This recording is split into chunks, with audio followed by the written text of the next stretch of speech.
So, hello and welcome to a new episode of Skyblock Beyond. This time we're gonna see how we can speed up the iron production as well as what is it about the mixer. Yes, so I've again went ahead and did some work, which I can show you now. So, first things first, I created this mixer we can see here. Oh, okay.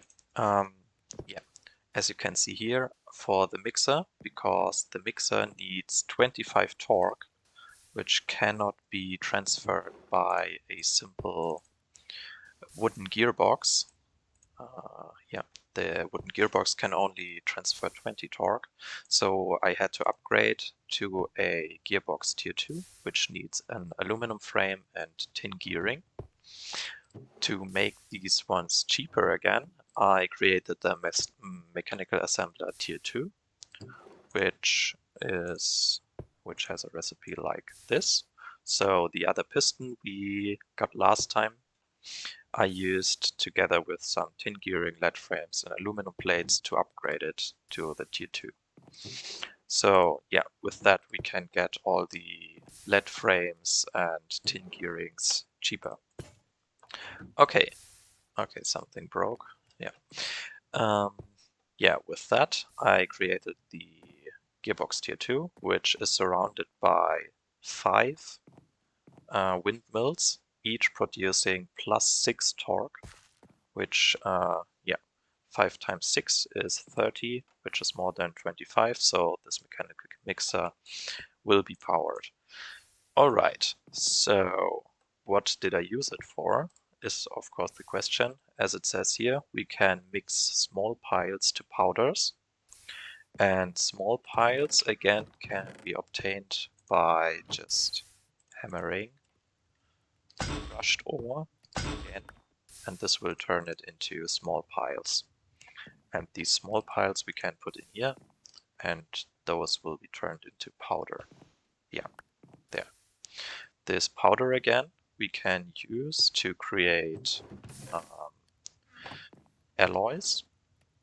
As we can see here, I used this recipe, 2 copper powder and 1 tin powder to 2 bronze powders.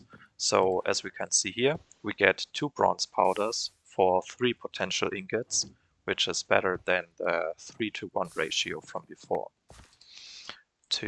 This one is a medium melting point ore, and since it's a powder, we need the obsidian furnace to smelt the bronze powder, I mean, of course. Yeah, I don't have any tin powder on me right now, so let's get some more.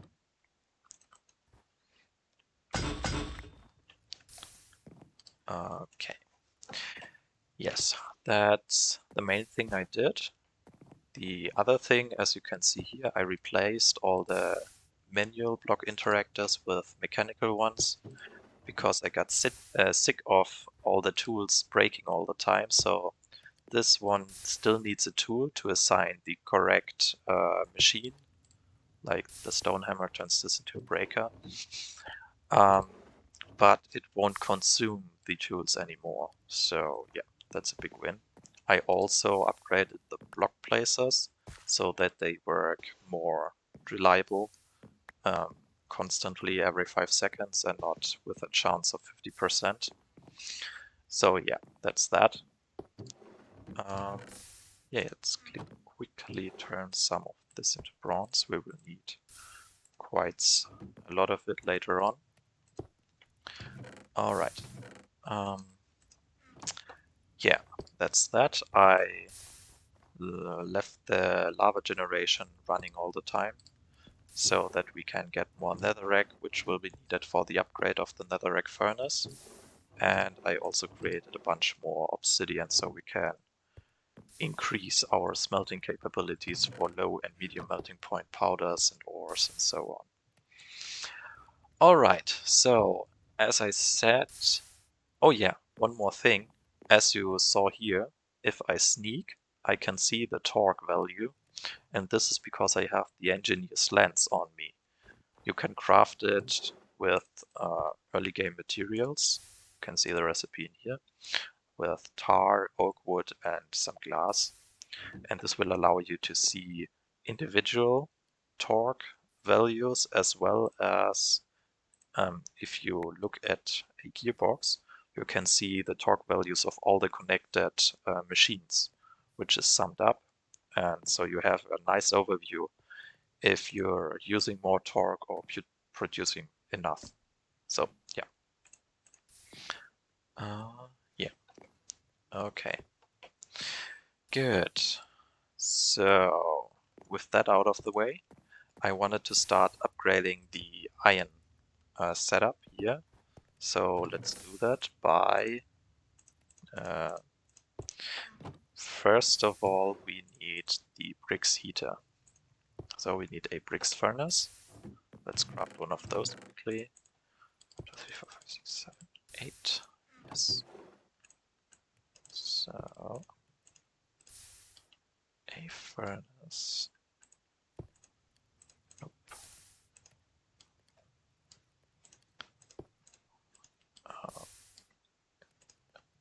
A bricks furnace, and that one surrounded with some bricks. Okay. I didn't turn all the bricks into all the single bricks into brick blocks, so I have some left over. And yeah, if you want to know how to build it, you can just look it up in here. So you will build that structure quickly. I have created a platform behind here, so we will have enough space for it. So 1, 2, 3, 1, 2, 3, 1, 2, 3, 1, 2, 3. Yeah, that's the basic shape of it. 3 blocks high. You will need, I think, 63 or 62 blocks to create this base structure.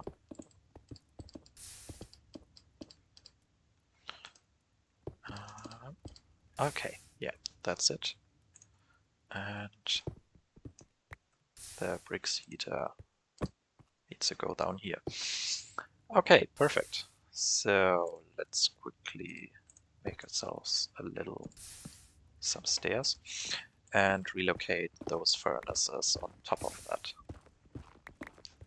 I've been letting those running quite a while, quite some time. So we have now, a quite healthy supply of iron.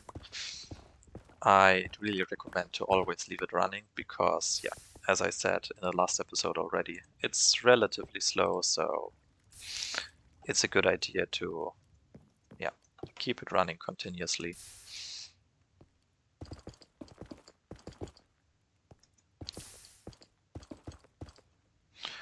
I have some more netherrack in here, yes.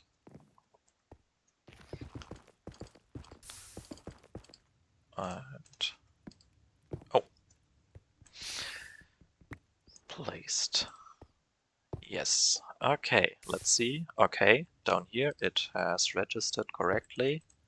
So let's let it burn. And up there it worked as well. And now the speed of the iron smelting should be, I think, about 50% faster. Yeah, as we can see here, it's really quite a lot faster than before.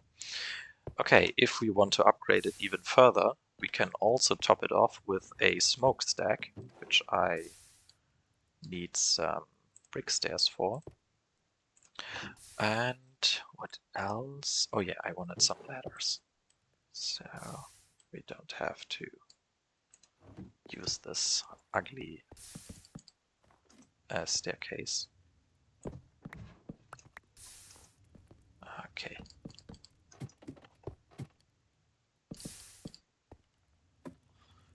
All right. 1, 2, 1, 2, 1, 2, 1, 2.